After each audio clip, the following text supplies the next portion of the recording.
Welcome back to Slaying the Craft, the show where we go inside the mind of a thriller writer. I'm your host, Sabrina Thatcher, writer, podcaster, book coach, but most of all, fan of the genre.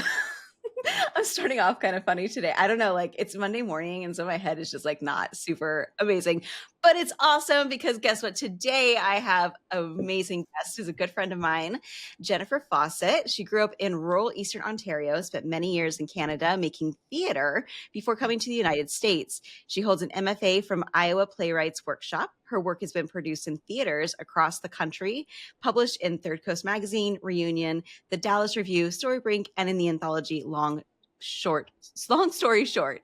Her Yeah. first book, Beneath the Stairs, was inspired by a haunted house she went into as a kid. Keep This For Me, her new book, which I'm so excited about, is inspired by a true story and is based on a play she wrote a long time ago because she loves to live with her stories for a long time. Jennifer teaches writing at Skidmore College and lives in upstate New York with her husband and son, and is just an all around amazing, awesome person. Welcome, Thank you. Jennifer. So excited. Excuse me. I'm so excited about your new book, Keep This For Me. Can you Thank you. tell me about it? Like, I mean, I got to read a really early copy, so I'm excited Yeah, to you see read this a finally. very, very early I draft. loved it. I loved it. So like tell me, let's talk about it. Okay, so Keep This For Me is the story of it's sort of the long-term effects of a violent random event that happens when a young couple's car breaks down on the side of the road. And this is pre-age of cell phones, and they are picked up by somebody who actually turns out to be a serial killer. And he attempts to kill the man, and then he abducts the woman, and she is never seen again. Oh no. That woman and that man had a very young child who was at home with her grandparents when that happened. And so that child, Fiona, is the protagonist of the story. And so she has grown up with this mark of victim on her family, Yeah. and with the belief that this man who was caught, he was a trucker who was caught, killed her mother. However, fast forward to about 30 years later, and that man, Eddie Ward, is on his deathbed in the prison, and he says that he didn't actually kill her mother. She Oh. disappeared.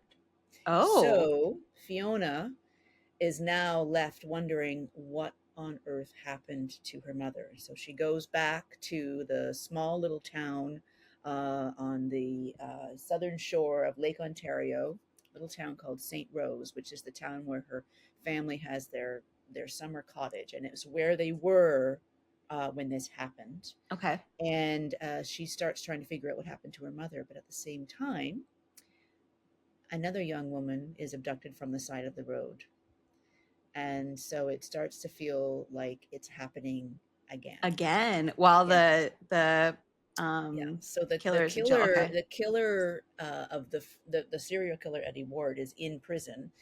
So it's not him. However, he has a son, Oh. and that son lives in the same area, and so he is the number one suspect now for this new uh, potential copycat roadside disappearance that's happening. And so all of that's happening while Fiona is trying to also find out the truth of what actually happened that night that her mother was abducted.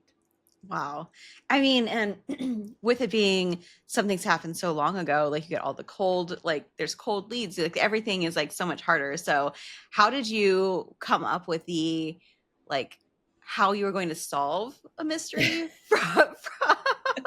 from 30 years ago?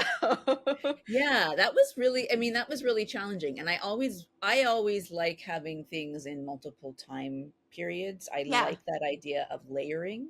And that the story kind of moves back and forth in time, so that we're moving forward in two time periods sort of simultaneously. So we're following the night of the abduction, sort of Hmm. like hour by hour. We're following that, and then we're also following the sort of present day, and ideally they are sort of coming to a Ahead point. together. Okay. Hmm. Yeah, so that we actually follow and find out what happened to the mother, whose name is Anna, who was Okay. very young at the time when she was abducted.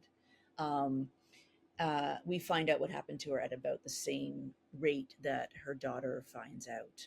Um, it's really tricky because it's also like I didn't want her daughter to be a police officer, and so I was Right. asking myself questions about like what is somebody who is not in law enforcement, what kind of information do they have um, to try and solve this. And she actually ends up, I mean, it's really more about her um, learning more about the other parts of her mother's life. That actually is what leads her to what happened to her mother, is Oh, finding out. It's sort of like opening up that idea that her mother was more than just a victim, and that was something that was really important that I wanted um, to have in the book, is this idea that when this happens to somebody, they get labeled victim, but their life is so much bigger than that. yeah. And so it's actually through, I don't want to give any spoilers, but it's through her actually starting to learn more about her mother outside of her victimhood.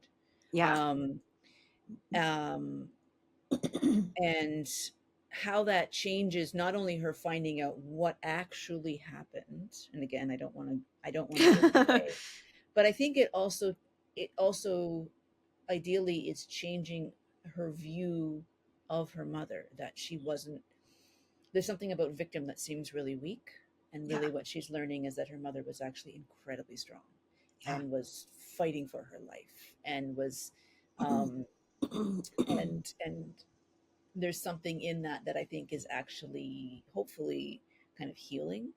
Yeah. The book is very much about these, again, these sort of ripple effects, these long-term effects of a random act of violence. Yeah. I think it's really natural when something terrible happens, we want to figure out why. We want to try and Right. We right always want the unpack answer. Why? Why did this happen? Why us? Why what if this? I had made this other choice, right? And we kind Yeah. of unpack it to like, if I had just gone left instead of right, if I had just Hmm. left 10 minutes later, Yeah. right? And and we try and find meaning in something that's really random, because this was a random thing. And this is actually the roadside abduction is actually based on a true case. Okay. There was a serial killer who was a trucker, and in the 80s, and a young couple's car broke down on the side of the road, and he found them. He was the one who picked them up, and I know the ending of Yeah. their Yeah. story actually a lot Worse. worse, because he killed both of them. Yeah. Yeah. But that was actually the intro in, and as I started thinking about it, and when I learned about that story years and years and years ago, I started thinking about how that woman, because he held the woman hostage he killed the man immediately and held the woman hostage for a few hours. And I Yeah. started trying to imagine those few hours that she spent in his truck, Yeah. knowing what was going to happen to her, but it hadn't happened yet, and how her mind was probably madly trying to figure out why, like, and to figure out meaning, Yeah. even though she couldn't even necessarily do anything about it, like Yeah. Yeah. to try and unpack, like, how did I end up here? Hmm. How did this totally normal night suddenly go this way, and now I'm here? And this is And happening. so that kind of like unpacking is what led to the sort of the building of the story for me. Yeah. So um so that so going back to this idea of the sort of long-term ripples of violence and trying to find meaning, that was a really big part of the writing. So we have Fiona, who's the protagonist, who's trying to sort of get, again, this label of victim has been sort of placed on her mother and therefore placed on her. Right. um and it's a really it's a that's a very horrible burden to carry. Yeah. um and to try and understand why, and was it maybe her mother's fault, like, Yeah. and going through all of that, and especially when she finds out he didn't kill her, but then what happened, because she never Yeah. came home. Yeah. And as she's trying to unpack all of that, there's also, as I said, the killer's son still lives in the area, and I was really interested in looking at that family as well. So there's actually two families that we're following. We're following the victim's family, but we're also following the killer's family. Yeah. As he's also grown up with a mark A on his arm, label. a Hmm. label of, monster. Yeah. And again, it's this random act of violence. And though what's discovered, and again, this is actually true to the real killer. Um, when he's caught, they discover a graveyard of bodies in his backyard. So he's I been knew you were doing going to this. say that. Yeah, yeah. I remember And that part. that's true. That's That's the so true part of the story, bananas. is that Oh my gosh. the real guy was a long haul trucker. And I have nothing against long haul truckers, by the way. I feel like they're very, but like, this is like based on truth. Was a Yeah. long haul trucker and had been doing this for Yeah. years, Wow. abducting people on the side of the road and burying them in his backyard. And he had a wife and he had a child, and And that that's what, was, oh my gosh. yeah. I love And that. so, I love the yeah, dichotomy that you're doing there, because when you're thinking about the impacts of violence, it is more than just the one, like the victims, because they're hugely important. But I like that you're looking at the rest of the family, because one of my favorite things that I love to read and like, dive into is like memoirs and stuff like that, that's from the perspective of a child of a serial killer. So like mm, BTK's daughter, yes, I'm like blanking on her name. I know I read her book. And then there's a couple of other ones that are out there that they've written books or they've written memoirs, or, there's one that the Happy Face Killer's daughter does podcasts and stuff. And it like focuses on the victims' families, but then also the perpetrators' families. And like, what is that like to grow up as a child of a serial killer? I can't even imagine what yeah, like, and then like your entire life gets like screwed up because yeah, like, oh my yeah, God. Yeah. I mean, everyone has an opinion. Anyway, I'm really excited that that's what is in this novel, like the exploration, as well as it's got a really like fun, deep mystery and some like good thrills that are in there as well. yeah, um, yeah. Well, the funny thing is about how, I think sometimes fiction and reality are more closely tied than we realized. yes. I learned about this old serial killer case, the couple in the 80s that was picked up and then killed, and then about the graveyard in the backyard. Yeah. That guy was already in prison on death row when I learned about him, but I learned about him because his son started doing the very same thing. Oh, that was real. That was real. That was real. Oh. So, So the question in this book is that real or not?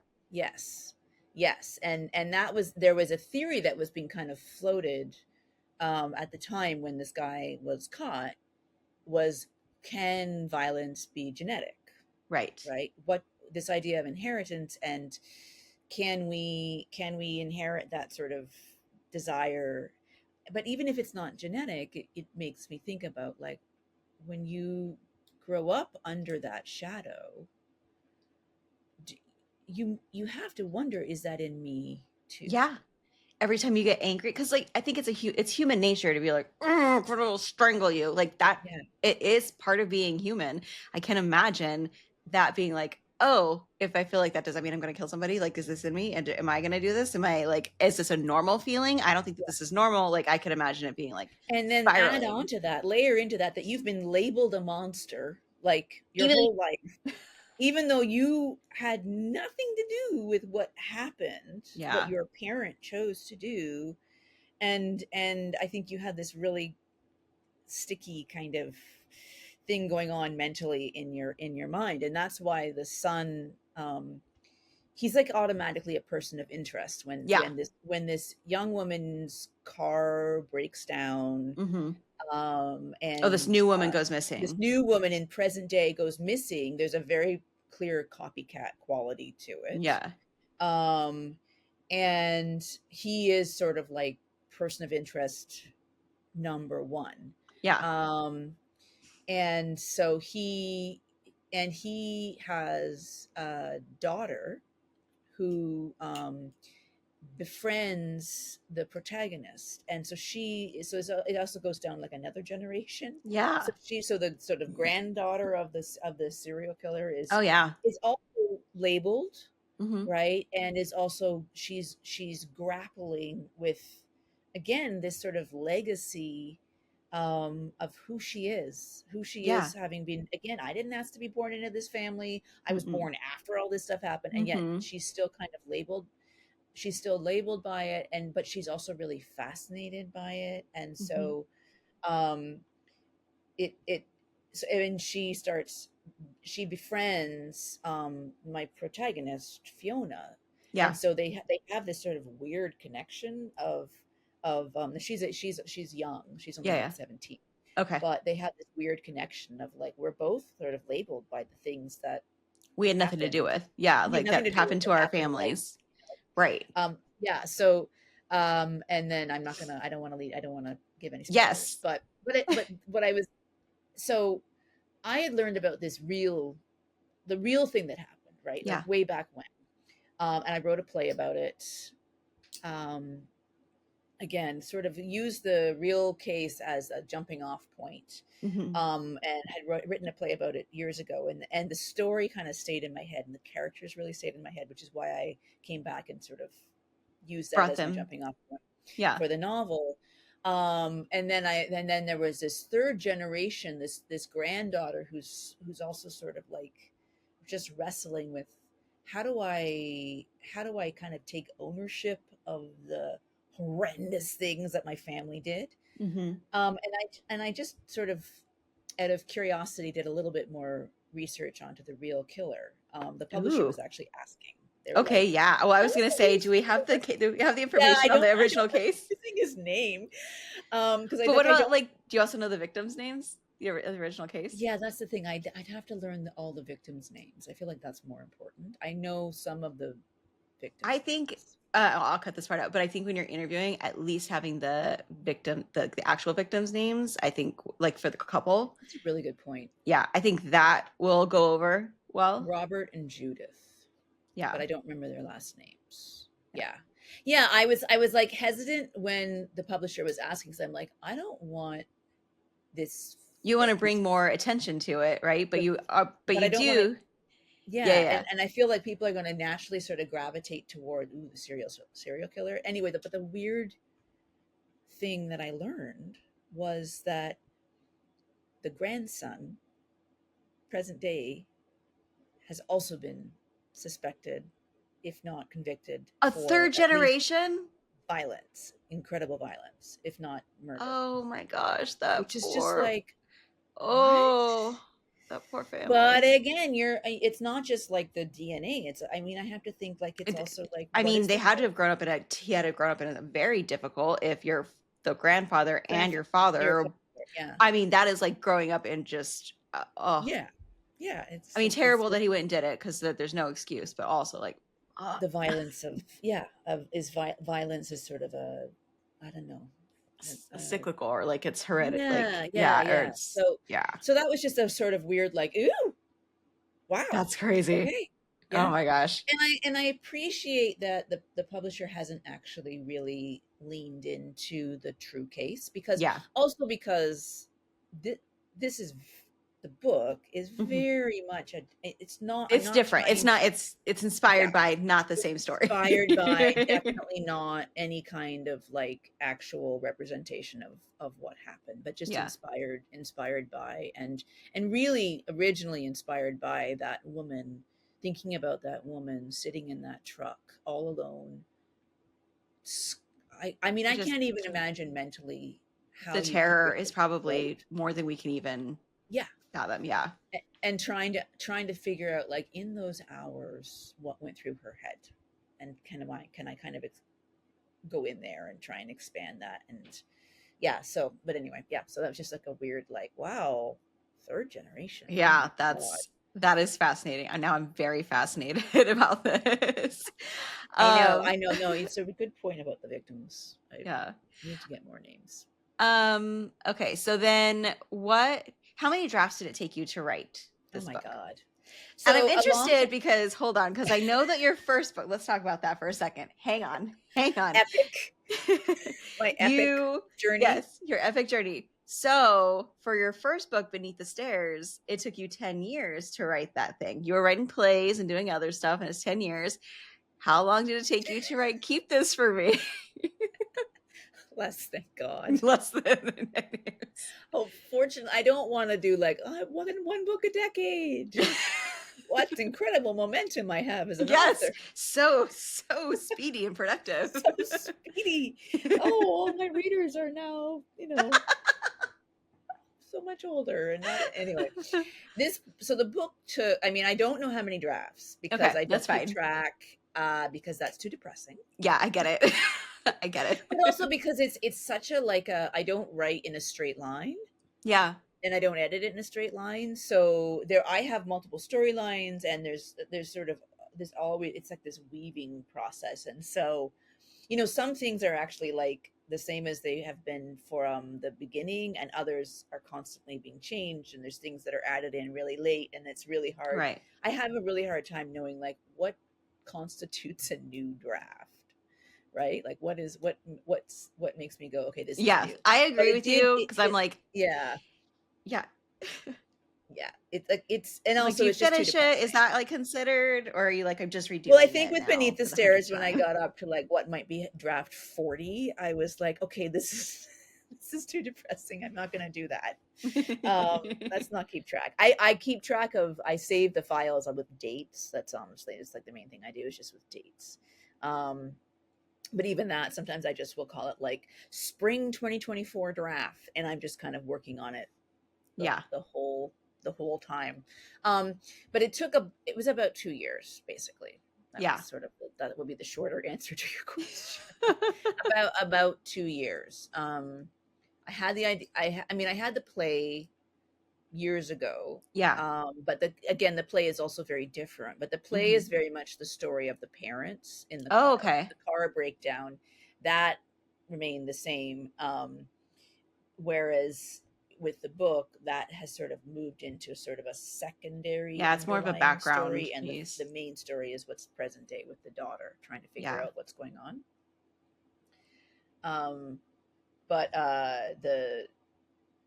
So I had that sort of in my head, but I still very much felt like starting from scratch. About 2 years. Okay. Which is better than 10. That's better than 10. And like, let's be like, that's 2 years plus the actual getting it out the door, right? Like, so that's like a different. So maybe it was more like a year and a half, maybe. Yeah, because what I sold were the first 5 chapters basically, and an outline. And so the contract was signed. I feel like the contract was signed maybe a year and a half, 2 years ago. Something like that, yeah. Yeah, it was like spring. I feel like the contract was signed spring 2024. I think so. I feel like maybe it was spring 2023. No, it was spring 2024 was when the contract was signed. So that was when it went. Oh, because you'd already been working on it by then. Like, I remember now. I remember now. It started because you read like the first 5 chapters, I think. Before I sent it in. As the sort of, okay, here's my next offering. That was early 2024. So and then but the draft's been, it's not out yet. It's at literally, I think, at the printers right now. I'm expecting a box to arrive. Because wait, when's it coming out? It's October what? October 7th. Okay. Perfect for spooky fall season.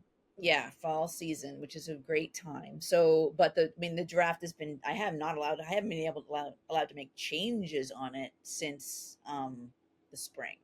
Yeah. So in that way, kind of a year. Maybe more like a year and a half, really. It takes a little, like, I guess the point is, even on like the second round when you're doing another novel, like, and when you're under contract, there's an ability, you can go from taking 10 years to taking a time that is like, okay, I can manage this. That was like kind of the thing. Because I think in your first one, you're learning so many things, right? Totally. Like, completely pantsing it too. The first yeah. The first book was born out of NaNoWriMo. Oh, okay. Yeah, I didn't so know that. That's kind of yeah, cool. I did NaNoWriMo way back in like 2009. Oh, wow. I did NaNoWriMo and I didn't know what the heck I was doing, and I was fully a playwright. But and this and the beginning, what became Beneath the Stairs sort of started coming out. And but I had that for like I had that I did 60,000, like I went above NaNoWriMo. I did 60,000 words, but that just sort of Wow. sat for many, many, many years. And because I didn't have an outline, I didn't know how to end it. Yeah. And I was all over, and I would like put it down and write a play Yeah. and put it away. And then I would come back to it like literally a year later and I'd reread it and I go, okay, I'm still interested in this. I think Yeah. there's something here. Most authors I'm sure would have at that point ditched it, but I Yeah, just, probably. yeah, Like I you know. just couldn't let it go. I couldn't Well, let it that's go. good because that story needed to be told. I love Uh, Beneath the Stairs. I think it's a Thank you. fantastic Yeah, story. and I'm very proud of it, but it Yeah. took forever. But I couldn't because I didn't have an outline. I was completely pantsing it. Yeah. So was but for this one, sorry, I gotta turn off notifications. I don't know. Can you hear those? You can't hear those, I can can't you? hear them, no. Okay, good. I need to edit this part out. Okay, if you can't hear them, then I'll leave them. You're good. For this one, I had an outline, and at first I was like, "Oh, an outline. It feels like is that gonna like quash my creative Yeah. spirit?" Yeah. But it didn't. Okay, that's good. And because actually a lot of creativity goes into creating the outline. I mean, you're It still does because you are you're, still have to develop the story. Like it's not exactly. the details, but it's developing what is the story. You're telling the story to yourself. This is what happens. And Okay. even an outline is still very much it's a very rough kind Yeah. of Hmm.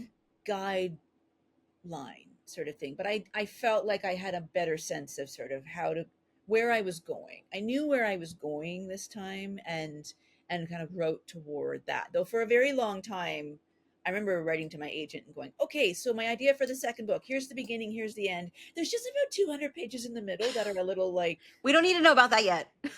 We don't wonky. need to look at that yet.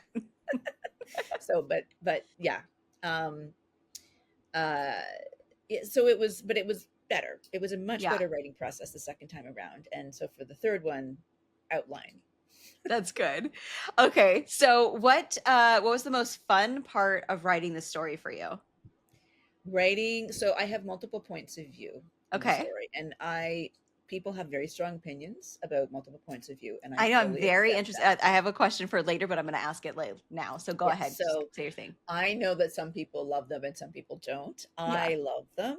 I And like them too. so one of my points of view was the son of the serial killer. His name is Jason Ward, and I just loved writing him. Yeah. He was so fun to write. He's not evil, Yeah. but he could be. He could like It's like it was morally, just it's like ambiguous, right? yeah, Like it was which way so is he really fun. going? Yeah, to write a character who had who has that potential for darkness Yeah. inside him. Whether he's going to go there is sort of that's the wrestling match that he's dealing with. Yeah. He was so fun to write. Oh my I gosh. just loved I loved writing him. He was easier to write than my protagonist.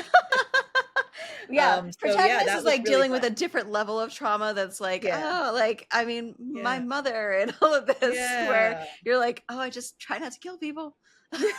yeah. For him, he's misunderstood, and Yeah, he's also like he's angry. yeah, He's angry, and he's rightfully. yeah. It was just I don't know. There was something about the clay that if you want to use that metaphor, his clay was just really fun to work with. So Yeah, yeah, I had a lot of fun with him.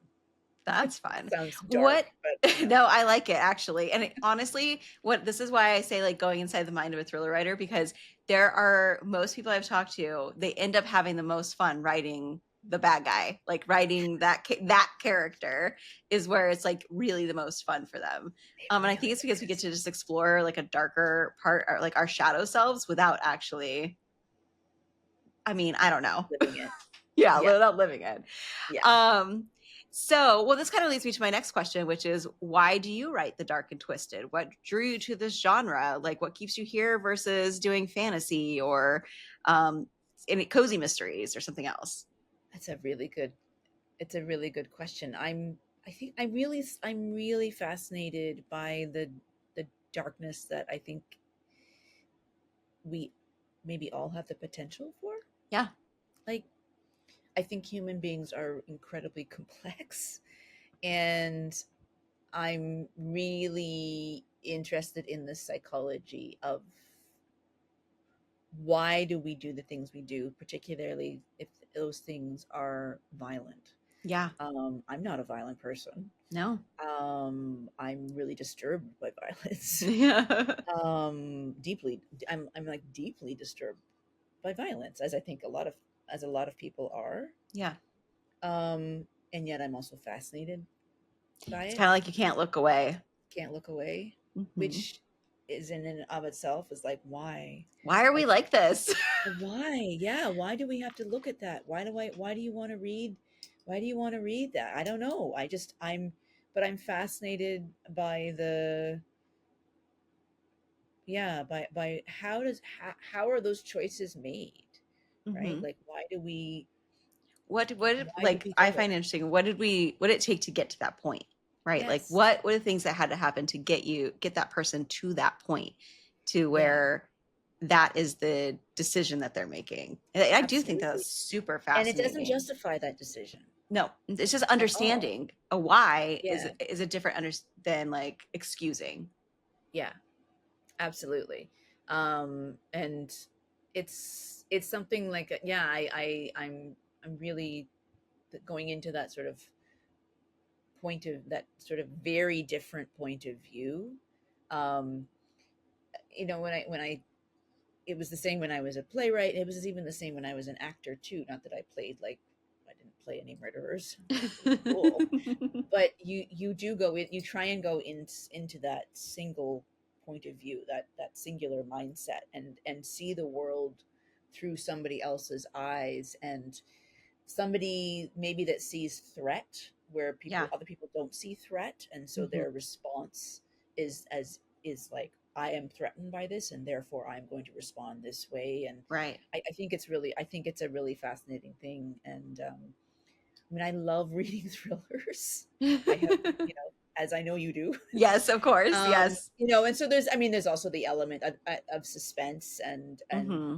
not. And I like, excitement. I think yeah, that's the other thing. Like, I think that thrillers bring a level of excitement that in our normal day to day kind of life, hopefully we hopefully, don't ever experience.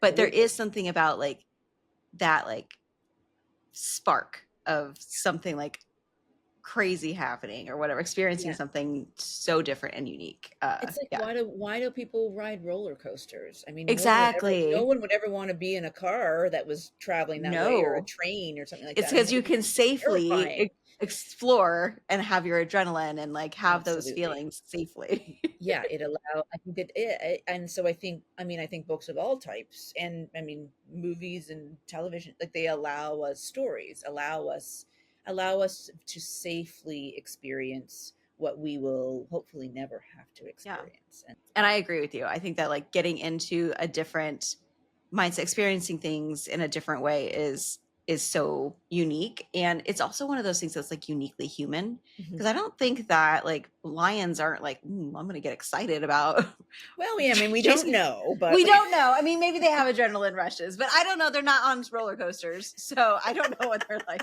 is. yeah, no, I know there is something. I think that's, yeah. I mean, I agree. I think it is a uniquely human thing to want to Yeah. understand other points of view. And I think that's a good thing.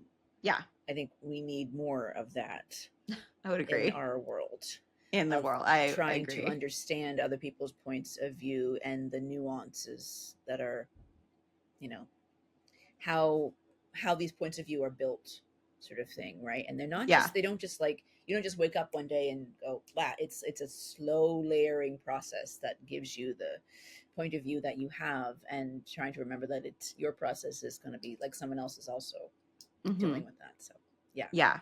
No, I agree. Okay, so going a little bit into the craft itself, if you could teach, I know you're a teacher, I so do if you could teach. teach a writer one thing, what would it be, and can you teach it to me right now? Oh my god, that's a hard question. I know this is why I don't give it to you ahead of time. rapid fire part now? Not yet. Oh God. The biggest thing that I find, I've taught writing a lot, and I've taught different types of writing, and I've taught very different populations, Okay. from young to old, and experienced to inexperienced, especially with the inexperienced. I think one of the biggest things that I end up talking about or trying to do when I'm teaching writing is giving people permission. Or Mm. actually, I don't have to give them permission. They have to give Yeah. themselves permission. Yes. That is so And true. Oh it's my like the gosh, that is first so true. thing is teaching people that, or helping people, not teaching, helping people understand that they have something that's worth saying. Mhm. And that is, to me, is the sort of like foundation of all writing, right? Is like that you have something that you want to say Yeah. in whatever form it's going to be said, um but that it's worth putting it down on the page, if it's and once you can kind of get past your own, that thing in your voice, that horrible voice in your head that's just like, Yeah. you suck. I um named mine, her name is Bertha, because fuck Bertha. Who's gonna be mad at, like, who's gonna be like, oh yeah, Bertha said this, so like, so that's what I. that's I mean, no offense to any Berthas out No there. offense to any Berthas out there. No, I didn't. I don't mean I love that. that you've given yours a name. That's actually really smart. Yeah, because then I can be like, Then you can Bertha's being a separate it. bitch today, so. Yeah. Yeah. It was something that I learned firsthand with the very first thing that I wrote, and that was such a profound shift for me when um I wrote something. It was a play because I was in Mhm. that world. And the first time I was going to go, I was invited to present part of it in a night of new work. Okay. And so I was standing backstage because I was also an actor, so I was going to like go on stage and sort of speak. It was a one woman show. I was going to speak this, Oh. and I was standing backstage, and I was so terrified. I wasn't terrified of performing because I'd done lots of that. I was terrified because no one had told me that my story was worth telling. Oh, yeah. Right, like it wasn't it wasn't published, so it hadn't been vetted by an Yep. editor. It hadn't been produced already. So no one had said that it was okay. No Yeah. one had given it a stamp of approval. I just had decided that I wanted to write this play, and I'd been given this opportunity to share like 10 minutes of it. And but again, no one had checked, Yep. any up until then, anything that I'd ever performed was from a play that somebody else had written Right. Right. Right. and had most likely been published, which meant it had gone through a vetting process. So Right. so I went on stage, and I did my 10 minutes or 15 minutes or whatever it was, and people responded. People liked it. People talked to me about it afterwards, and they Yeah. clapped and all that stuff. And it was just like this small but It's a huge moment. I feel like that huge would be a moment. huge. Yeah. Yeah, and I mean that's the thing with theater is your audience is literally like right in the same. You're breathing the same Yes. You air. get immediate You get feedback. immediate feedback. Yeah, and so I got immediate feedback, and the immediate feedback was people listening and That's and amazing. and hearing it and engaging with it. And so yeah, it was like this huge thing. I was like, oh, okay, I'm allowed to do this. Yeah. And so that kind of, I think anything that I teach, I tend to be teaching new writers, Yeah. whether they are, I mean, right now I'm teaching college students, Mhm. but I'm teaching, a lot of them have not written creatively before, right? And so that permission of like, your ideas are worth exploring, Yeah. right? Like they Yeah. are valuable. And I've taught lots of classes where I'm teaching people who are maybe retirees, or Mhm. it's like they have a job, they have a career, they have a family, but they finally, are indulging themselves by taking this little writing class. And Yeah. so much of it is just going, yeah, you put You that on the should write page. that. You You should should tell write that that. story. Yeah, I And can't tell you whether it's going to get published or anything like that, but yeah. You should do it. You should I do think it. that you're really right, and that is something that I think there's a lot of fear that's out there about actually getting and putting words on the page and actually just doing it. And there's also a lot of pressure depending on what it is you're wanting to do in your life. If you're like, oh my God, I want to have this as a career, like there's a whole different level of pressure than like, I just want to write this and I want to share the story. Like it's all different kinds of things.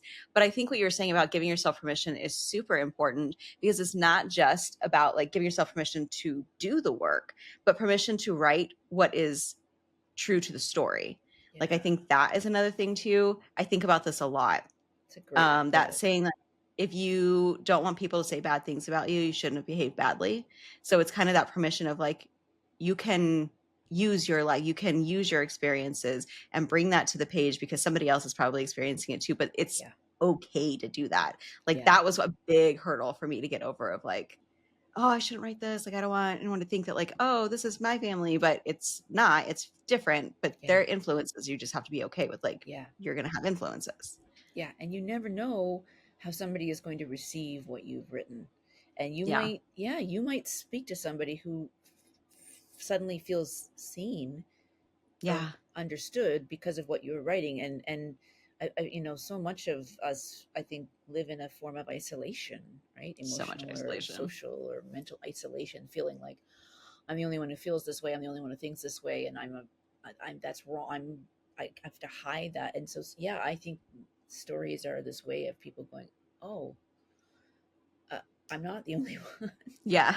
And I think that that can be really, really healthy, you I know, agree.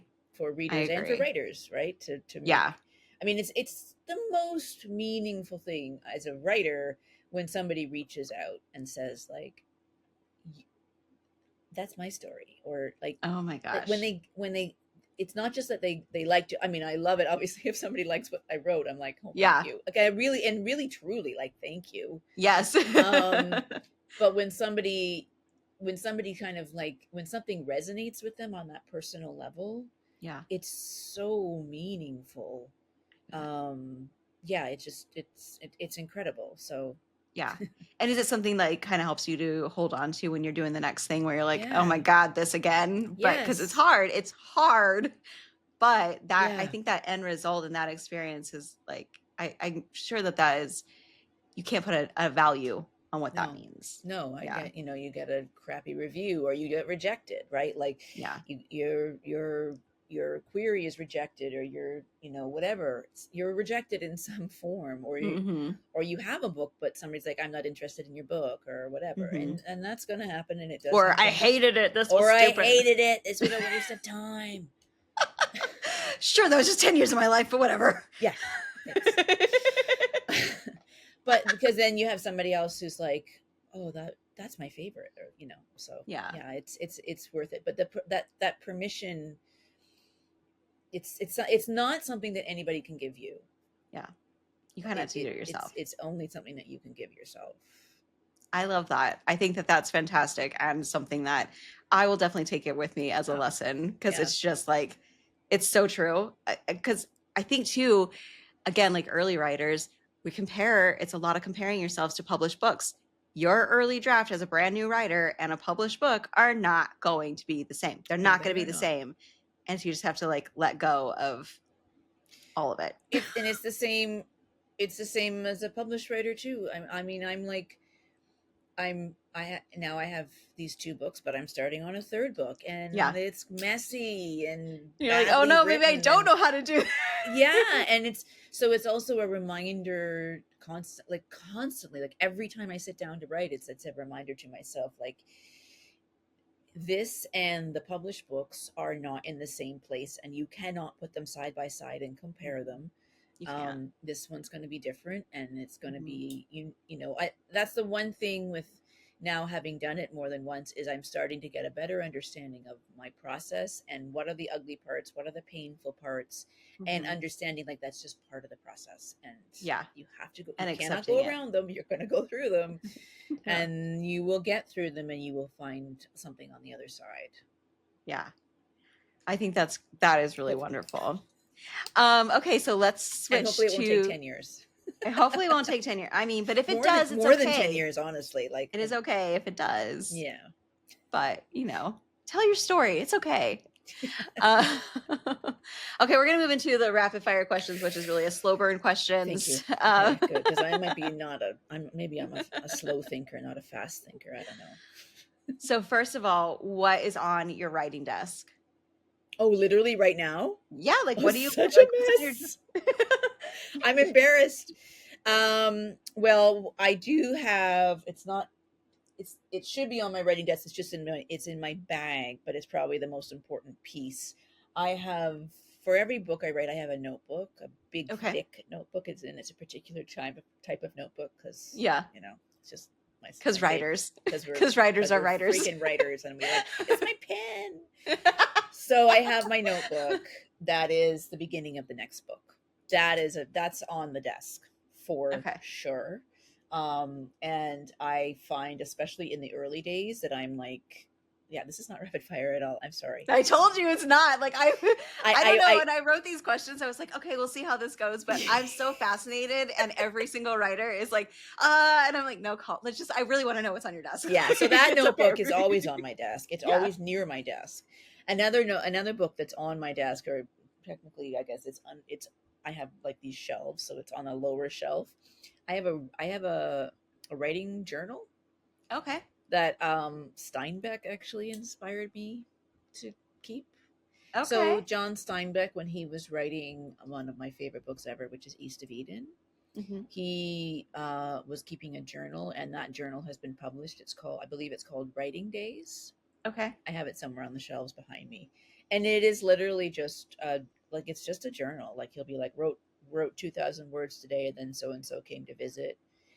But it was so fascinating to read because it is this sort of like daily look at somebody's process that I just found Hmm. really amazing. And so I That's have, so unique, and something that I think yeah, we as writers, like in generally, like always wanting to know about someone else's process. Like, what did you do for this? Like, how is this working? Because we're always trying to improve and figure out how can we make this more efficient or better or more fun or any of those it's things. also for me because this journal that I have, I call it a work record, and I don't write in it all the time. Usually go to it at times of trouble. Yeah. um, I have but one of those too. I've had it for a really long time now, so it's sort of lived longer than just the current book. It and if I go back and look at it, I can see when I was like struggling with a certain part of the book that's about to come out, right? I Yeah. can see before I'd sold it all the doubt. So it's different. The notebook is very much the The story. the story. The work record is kind of just my place to like go like it yeah. So so that's always on my desk. Aside from that, there's just a bunch of junk. There's some bills that I have to pay, and like I told you I'm a very old school. I have my paper day planner that's I love beside it. me, reminding me that school starts next week, and I have this little witch. I don't Yeah, Ooh, she's a little witch that I nice. love that I got in Hungary, and I have a Oh, few other wow. little things that are just sort of pieces that Little things that make you happy. that I've just sort of Yeah. acquired. There's a rock, and there's an aloe plant, a glass of water, a mug of coffee. Yeah, Always. yeah, Yes. yeah. Okay. And a broken mug of pens. One of my I old mean, and that's also required. The Yeah. broken It's mug is broken. also Well, required. it's one of my I'm a big tea drinker, and it was a beautiful pottery mug that I loved for many years, and then at some point met its untimely end, being knocked off Yeah. And probably then it had a new life. I by love a it. cat, and now it has a new life as a pen holder. It's fine as long as I don't put liquid in it. Yeah. So what ritual, if any, do you have before or after you write?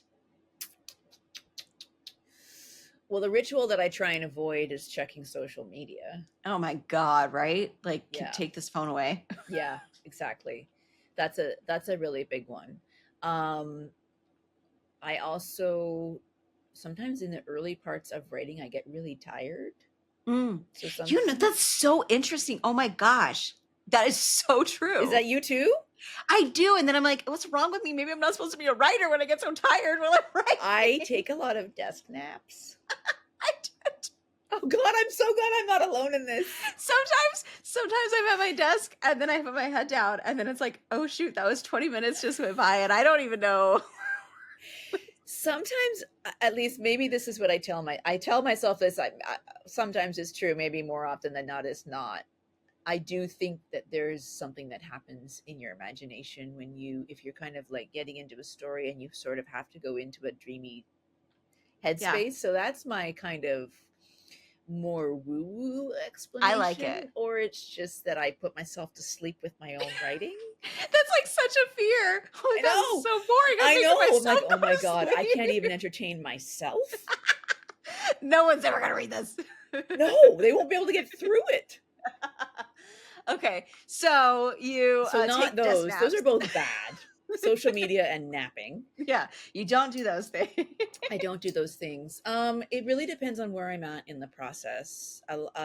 If I'm kind of, if it's rolling and I'm into it, I'll often start by kind of rereading something that I was writing the day before, and then sort of, so I kind of back up a few Mhm. steps and read that and sort of keep Get launching back into in. the state, yeah, the flow. Yeah. Otherwise, sometimes I go back to that notebook, and Mhm. I there's something about writing by hand that it's like I mean, again, it makes no logical sense, but there's something that it feels less permanent, even though You in know, some I ways more think too, the permanent. other thing is it gives you a it works a different part of your It brain. does. Yeah. So yeah, same thing like when I get really stuck on something, if I'm sitting at my computer and I've been like staring at the screen for a while, I either get up and go for a walk or I go write, like Yes. I'll just take my notebook and like I'm just going to go write this scene because it doesn't matter because it's not officially in the document. So like you Yes, said, it's that's not it. permanent. So it's just sketches. It's Yeah. okay. Well, and sometimes I literally sketch. I Yeah. draw a little, I mean, I draw, I'm kind of at the stick figure level of drawing. It's Yeah. very bad. Any of my students could tell you this because I draw them on the board.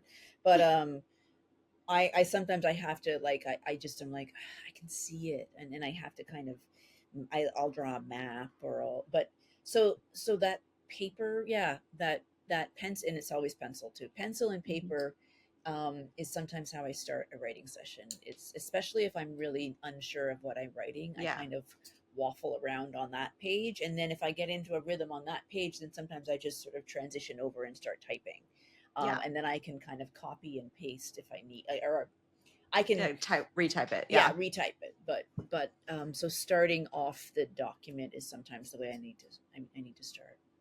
I like that. I like that. So you talked about how you like to write multiple point of view, multiple timeline.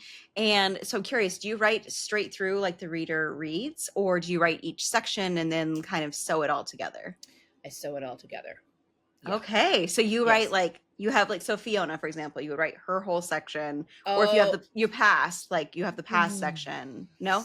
Yes and no. Okay. I'm very not. Sometimes I don't know what the order is. Yeah. In fact, I have a photo that I took when I at a certain point when I was sort of, I had all these parts. I don't write in one big document. I write Okay. in separate. Well, now I'm using Scrivener, so I have like the Yeah. chapters and that sort of thing, which is Yeah. super useful. But I sometimes I don't know the order that they're going to go in, and so I might write like 3 or 4 Fiona scenes in a row because, yeah, I'm in that story and I'm You're kind in of her like, story, you're in her head. Like, yes. exactly. And then, but then I'll step back and I like to use, again, very old school, like index cards, Yep. and I literally will like tape them up and sort of start seeing like how do I balance these different storylines and time periods and voices and that sort of thing.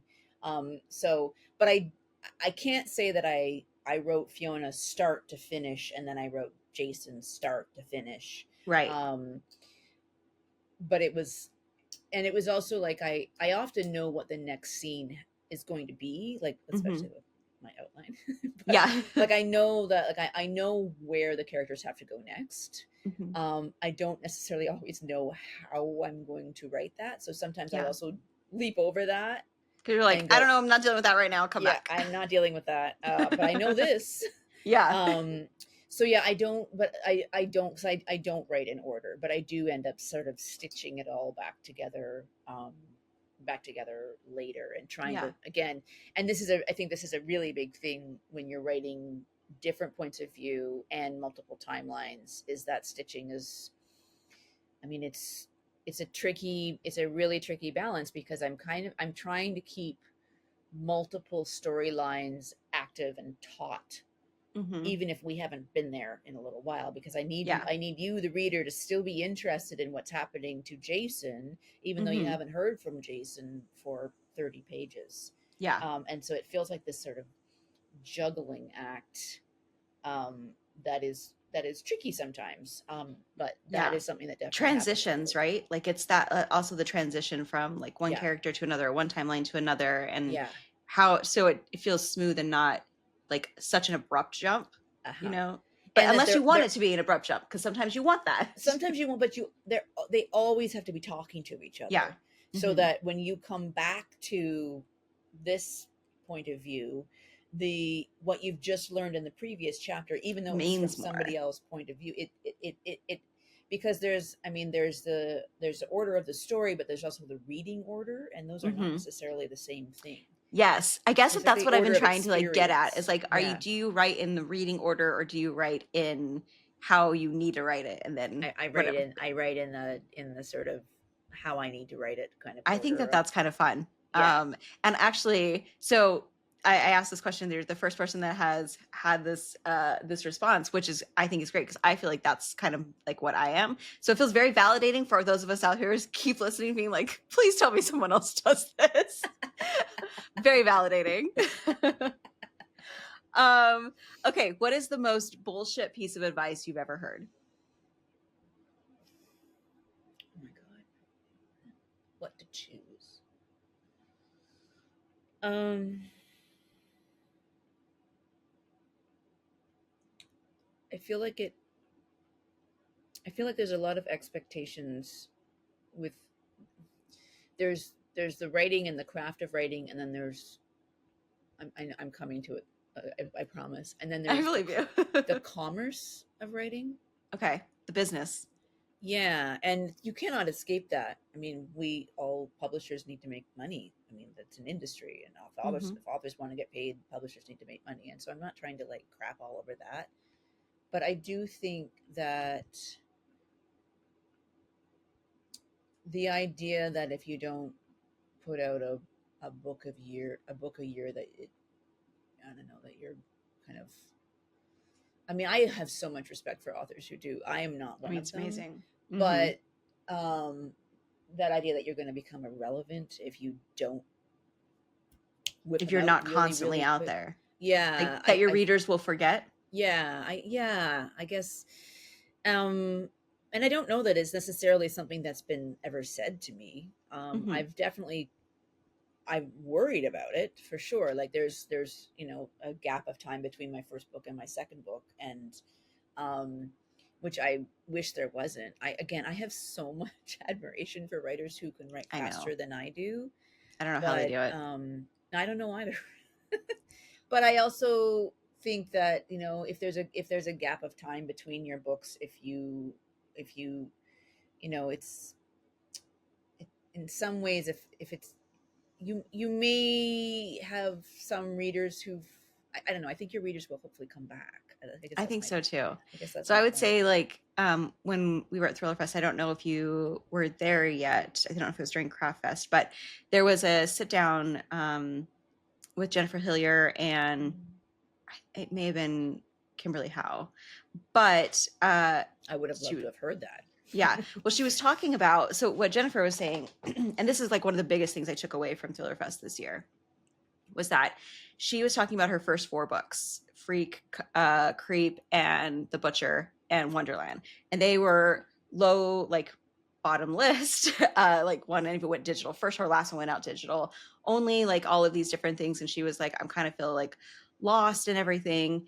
And then she decided, well, I'm just going to write the book that I want to write. Like, I'm just going to do whatever I actually want to do, however long it takes, whatever, and gave herself that permission. And she wrote Jar of Hearts, which completely changed her career, right? Yes. So, and then now she's at a point. So I've talked to her since 2025. I've talked to her this year since 2023. 2022 is when the last book came out, the one with the blue cover.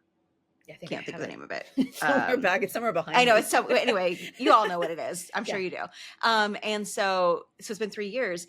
And every time I talked to her, she's like, oh, I'm still working on it. I'm still working on it. But what she talked about in that talk was about how she decided by doing it her way and realizing like she's not going to be a book a year person, like she's got to take as long as she needs to take in order for this to be a thing, and being okay with it has really helped her. And I think that that shows through in the quality of her stories, in my opinion. So that is just my like, That's incredibly if comforting to Jennifer hear. Hillier Thank does you. that, like, I mean, I think we're all Yeah. good. Yeah. I mean, I think the biggest sort of bullshit advice is that there's one way to write. Yeah, there is not. There There's not. isn't. It's there's lots of ways to write. Like there's just no one right way to do it. And I mean, I find processes fascinating. I You, love me hearing too. about people's processes, but it and um but it doesn't mean that there's just one. Like you Yeah. have to write this way, Yeah. or you have to. I mean, that I think is utter bullshit. But yes, that idea um of a of that sort of productivity timeline is. Yeah. I mean, Like kind of you, basically just like take it off, right? Like take it off if you can, if you can, if you can. yeah. Oh, the other thing I was going to say about Jennifer Hillier, she writes the way you do. She just Oh, writes scenes and then stitches it to a story together. So that was also my another. God, Like, 2 more reasons why I really like her. I know, isn't she just the best? Like, oh, I'm such like a fangirl. Okay, anyway. And we have the same name, so she has an excellent name. Excellent Just name. Excellent three name. three reasons. There we go. So what part of the process is your favorite? And what part is your Revision. least? The revisions your Revision is favorite. my favorite. The first draft is my least favorite, which I Okay. realize is the opposite of a lot of people. But Actually, no, I've been no, hearing that a lot. no. Honestly, I've been hearing it a lot. Is that First people draft are is scary the for first me draft sucks, man. It because it's you have to sucks. give yourself permission again. That coming Yeah, back you're to like, that sort gotta of write it. And thematic this is here, you have to be like bad and because dialogue. yeah, to write It's badly, bad. and that is really hard to do.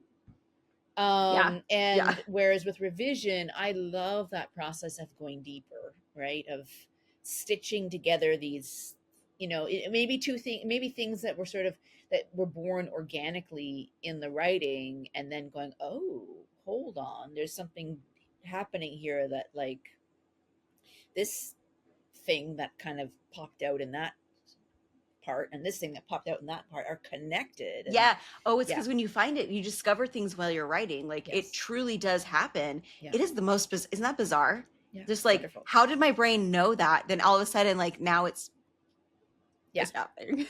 It's absolutely. crazy. Yeah, so I and yeah, finding like because the revision is it's so much about kind of going into the deeper part of a character too, of like why are they doing, everything has to, I mean, if everything has to connect, I feel like if you need your book to be tightly crafted sort of Yeah. thing, that's very, very satisfying to me as a reader when Yeah. everything adds up and there isn't just some random Yeah. thing. Like side note thing that comes in. Yeah.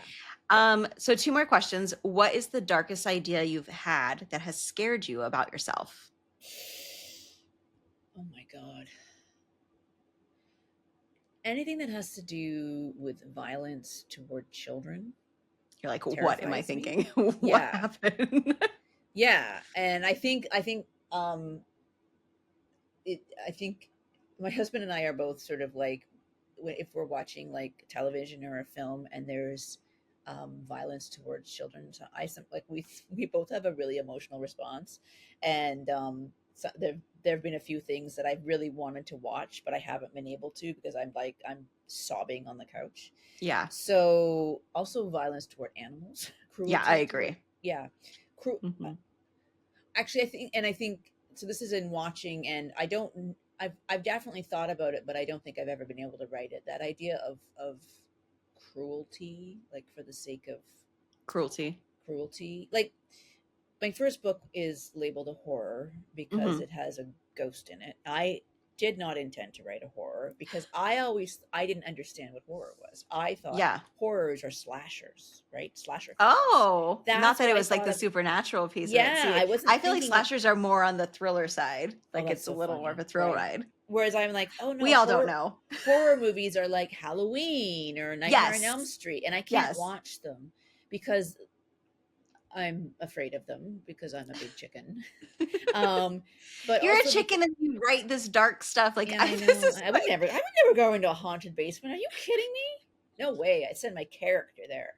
Um, um, gratuitous, any kind of gratuitous violence, or violence for the sake of violence, which to me is like cruelty.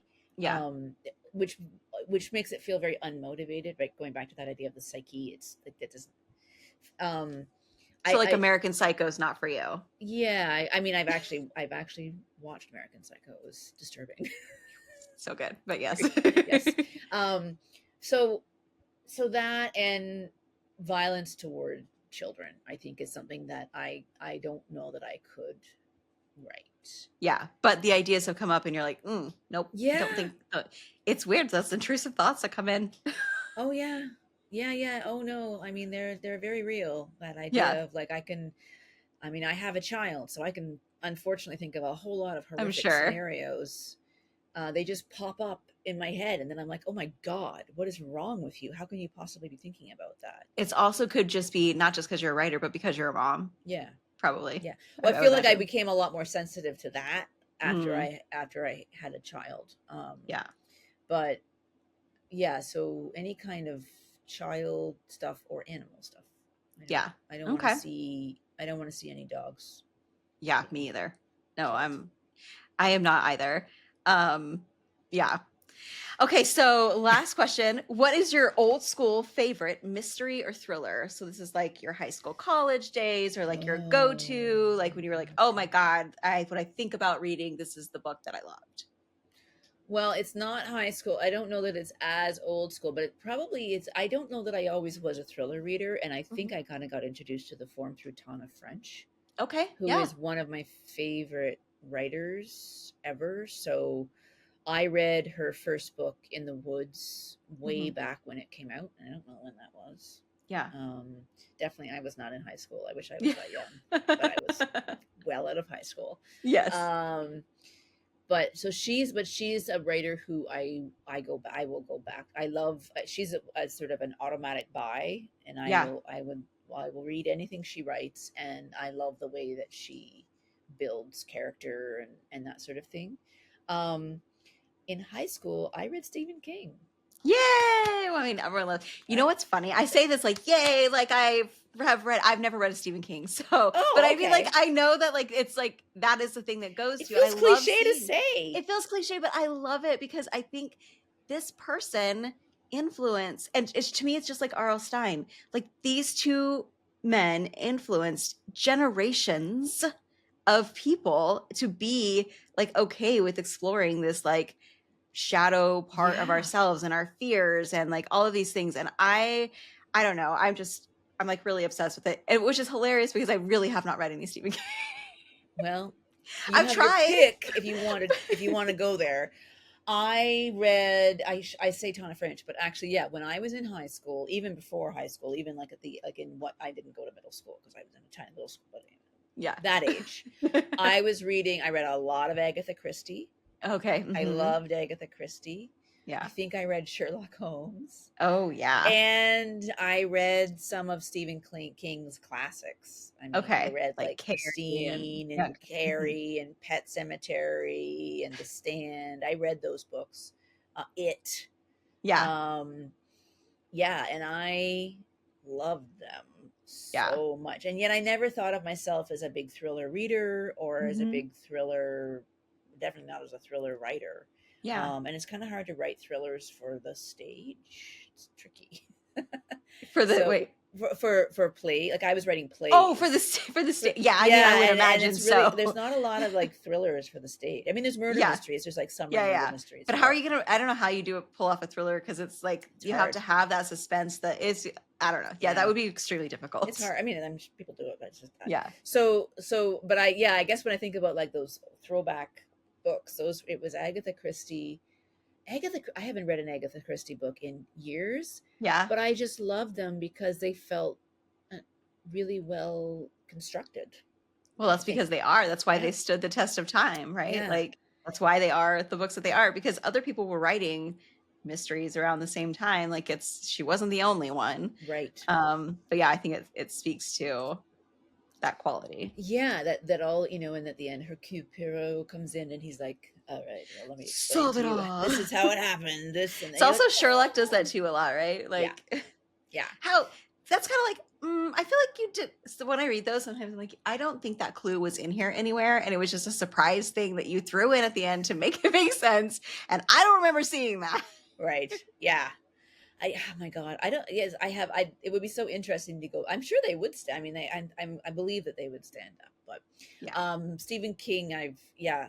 So those are the real throwbacks. And then if I go a little bit more recently to like look at like early thrillers that I was reading that then led to what's behind me yeah, on my shelves. yeah. Tana French was the sort of gateway drug Nice, for me. nice.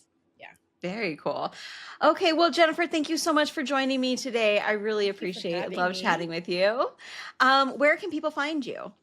I'm on Instagram at Jennifer Fawcett Author, and I'm on TikTok now, which Oh, is, are you? if you know me, that's a crazy thing. I know, that's impressive. Also a Jennifer Fawcett Author, and I have a Substack called Imposter Syndrome because, We have a lot of that. so I'm on Substack and Instagram and TikTok and Facebook. So Fantastic.